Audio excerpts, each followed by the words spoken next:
4.5 इसके अंदर हमें 15 नैनो कूलम चार्ज दिया हुआ है, point charge is at the origin in free space, calculate. अब हमने ये तीनों वोल्टेजेस कैलकुलेट करने हैं 3 पार्ट्स के अंदर एट पॉइंट पी, मतलब वीपी के अपने। तो पहला पार्ट हमने यहाँ लिख लिया, यहाँ पे हमारे पास वी जो है 0 है एट एस, पॉइंट एस के ऊपर वी हमारे पास 0 है। पहले हमने फार्मूला लगा लिया, हमने निकाल लिया वी पी एस, पी और एस। वी हमारा, ये एस हमारा रेफरेंस पॉइंट हो गया और वी पी हमने मालूम करना है। तो पहले हमने ये फार्मूला लिख दिया, इस फार्मूले को ऐसे ही लिखा है मैंने बाद में, क्योंकि सॉल्यूशन में एंड में थोड़ा मसला होता है, उसको ऐसे लिखेंगे, सर ने भी ऐसे ही लिखवाया था।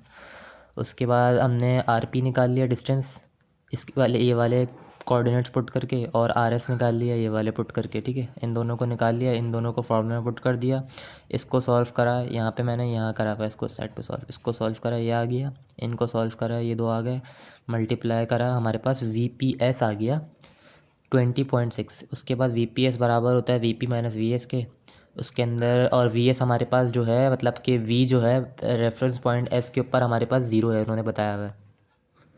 तो यहाँ पे तो 0 होके ख़त्म हो गया, तो वी पी एस बराबर हो गया वी पी के, तो हमारे पास वी पी की वैल्यू आ गई 20.67, जो कि यही थी।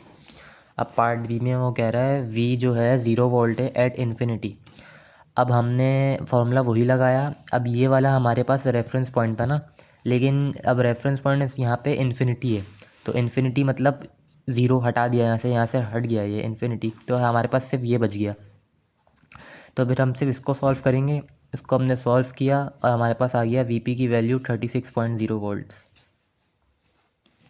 लास्ट में वो कह रहा है हमें कि वी जो है 5 वोल्ट है एट रेफरेंस पॉइंट उन्होंने दिया हुआ है, लेकिन यहाँ कोई सिंबल नहीं लगा हुआ है, तो हमने टी सपोज कर लिया।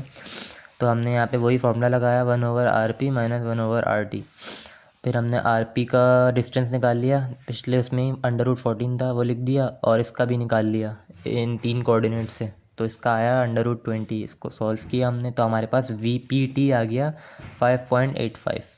अब VPT बराबर होता है VP माइनस VT के, हमने VP को इधर कर दिया, VPT अंदर आ गया तो प्लस हो गया है। उसके बाद VPT की वैल्यू लिखी, और V जो है एट रेफरेंस पॉइंट T के ऊपर उसकी वैल्यू है 5 वोल्ट, तो वो यहाँ से आ गया 5, इसको सॉल्व किया, ये आ गया आंसर।